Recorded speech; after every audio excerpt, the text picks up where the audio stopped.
Madame la Présidente, Monsieur le Premier ministre, Mesdames et Messieurs les ministres, chers collègues.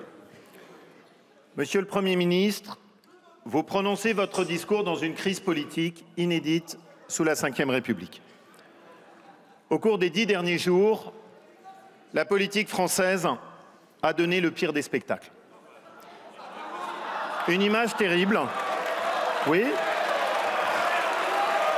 mais ayez juste, messieurs et mesdames, l'élémentaire lucidité consistant à vous dire que vous y avez tous contribué, que chacun a contribué à cette situation lamentable dans laquelle la politique française s'est abîmée.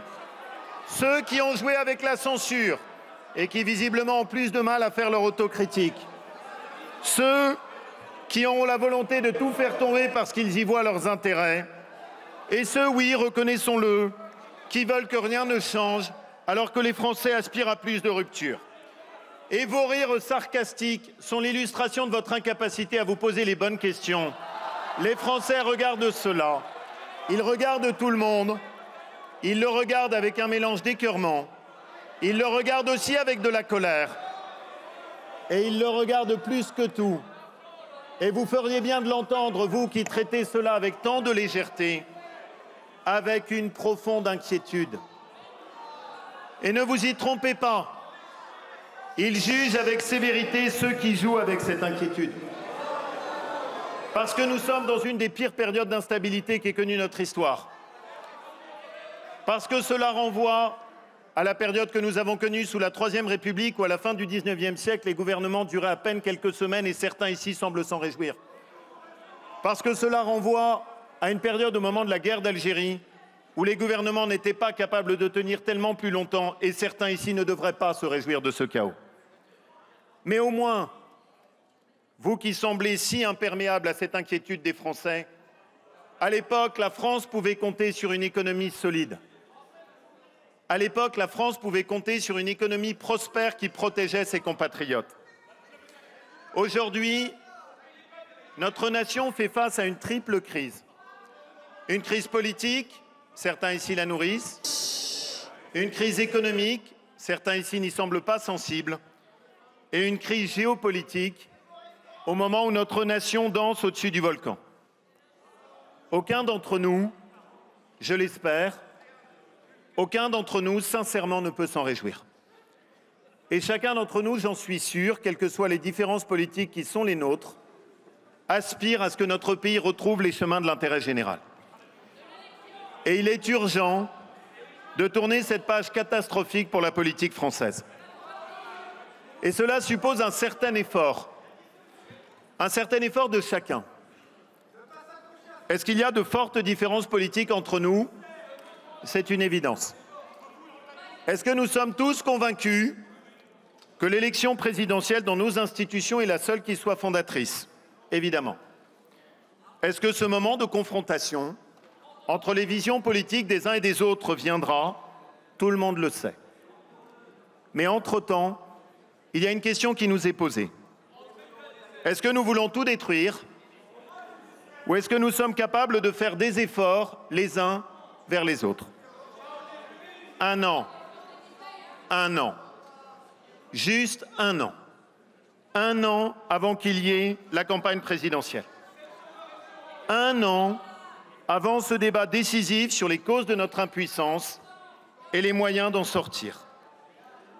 Et entre-temps, juste faire cet effort minimal qui consiste à trouver des compromis plutôt que de s'écharper, qui consiste juste tout simplement à discuter plutôt que de parier sur une énième élection par défaut.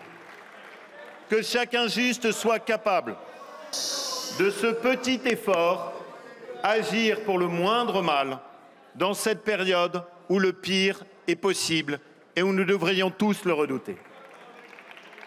Et les Français, chers collègues, c'est cette lucidité que les Français attendent de nous. Ils nous disent « entendez-vous ». Ils nous disent « discutez ». Ils nous disent « trouvez des solutions ». Et j'en suis convaincu, Il juge avec sévérité ceux qui nourrissent le chaos. Et je le regrette, ceux qui nous écoutent ne l'entendent pas. Mais au moment où je parle, vous avez dans cet hémicycle, sur les deux bouts, ceux qui ne sont que capables de hurler, qui sont incapables d'écouter et qui sont incapables juste de se respecter et qui continuent à nourrir cette image lamentable de la politique française. Monsieur le Premier ministre, c'est la condition pour que votre gouvernement puisse agir. Oui, l'Assemblée nationale est divisée, mais cela n'empêche pas d'avancer. La France l'a réussi par le passé, et bien des démocraties autour de nous y parviennent. Dans un climat de division politique, trouver des équilibres, ne pas prétendre tout faire pour se concentrer sur l'essentiel, ce que vous avez rappelé, Monsieur le Premier ministre, dans votre discours. Les gouvernements d'Antoine Pinay, pour la restauration de l'équilibre budgétaire, cher Michel, y étaient parvenus. Celui de Pierre Mendès France, avec la fin des guerres coloniales, y était parvenu. Le pays, à l'époque, avait su avancer en dépit de son instabilité politique. Et nous sommes convaincus avec les députés de la droite républicaine que c'est aujourd'hui notre responsabilité. C'est la position de notre groupe, Monsieur le Premier ministre, qui n'a pas changé depuis la dissolution. Refuser d'abord, je l'assume, et quand je les écoute dans cet hémicycle, ma détermination n'est que plus forte.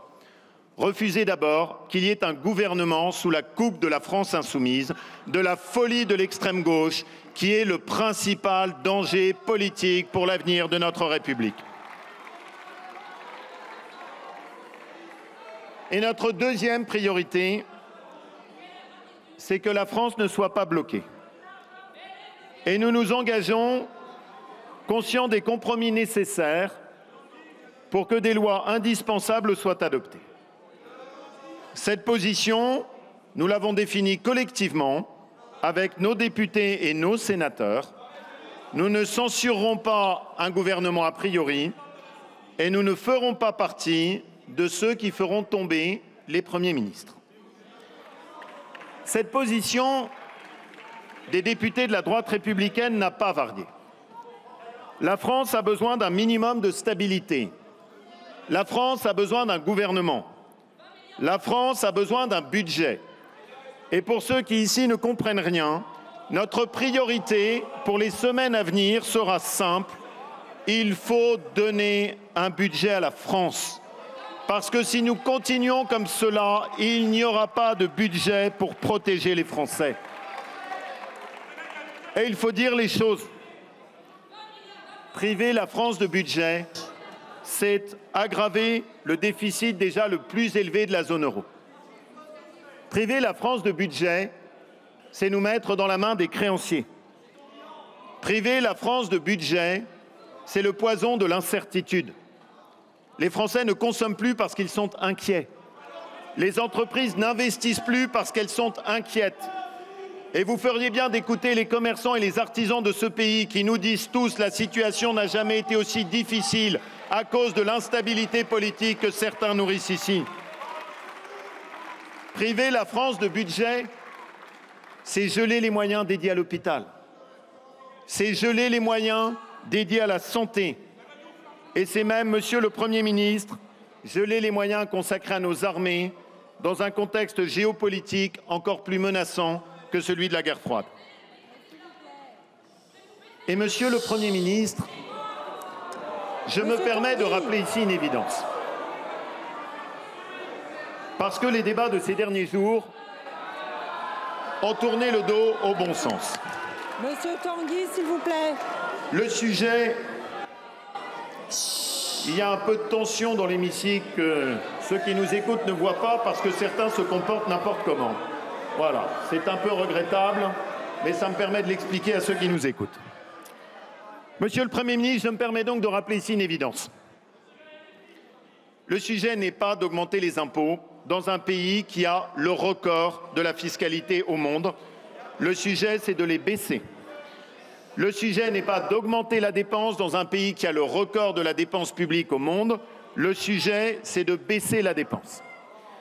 Et pour que les choses soient très claires, ce n'est pas aux Français qui travaillent, ça n'est pas la France qui a travaillé toute sa vie de faire des efforts, c'est à l'État de faire des efforts en luttant contre la bureaucratie administrative et la dépense improductive.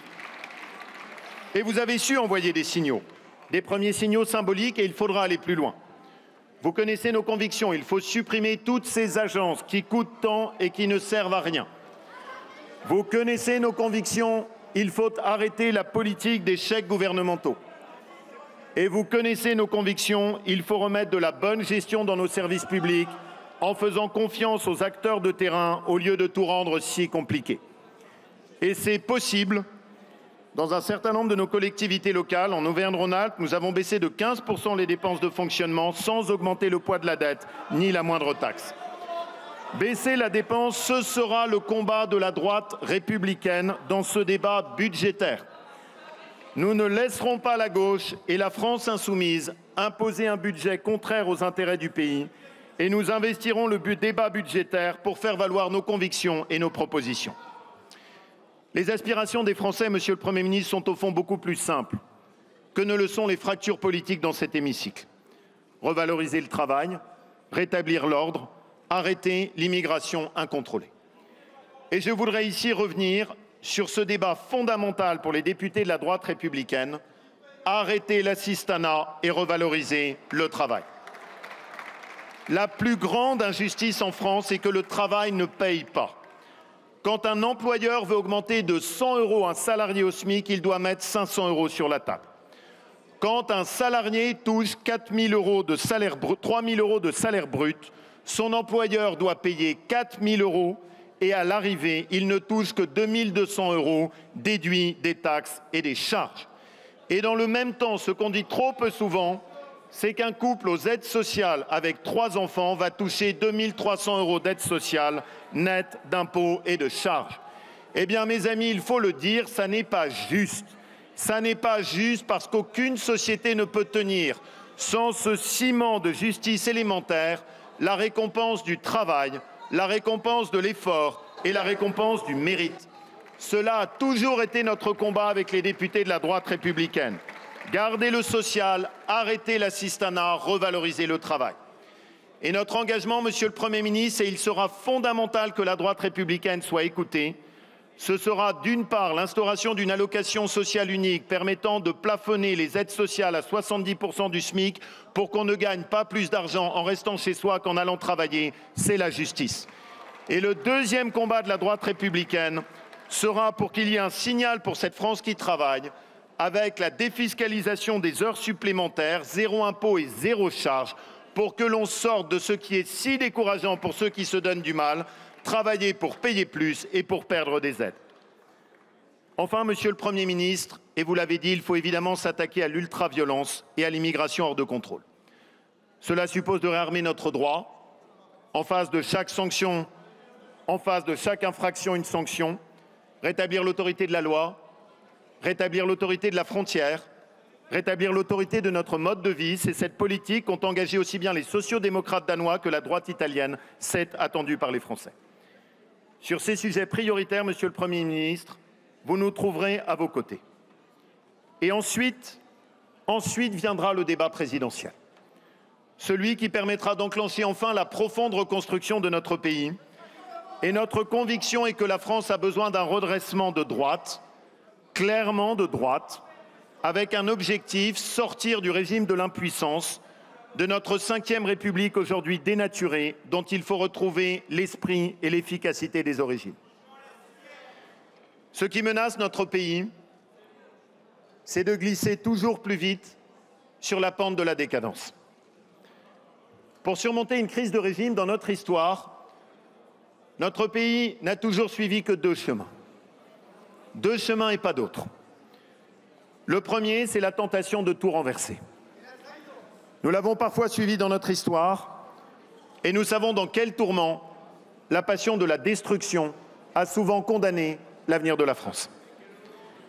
L'autre chemin, c'est celui dessiné par le général de Gaulle en 1958, lui qui avait compris que la volonté de tout détruire était avant tout un aveu de résignation. Lui qui avait compris que le courage consiste à tout rebâtir et non pas à tout détruire, que le pire des dangers est le désordre, ce qu'il appelait la chienlit, dans un pays où la guerre civile est toujours une menace. Comme le résumait Georges Pompidou, rebâtir en sachant ce qu'on veut rebâtir et ce qui en vaut la peine. Changer ce qu'il faut pour préserver ce qui vaut, c'est ce changement qu'il faudra préparer avec tous ceux qui auront alors à cœur le sursaut français. Je vous remercie. Merci beaucoup, Monsieur le Président Wauquiez.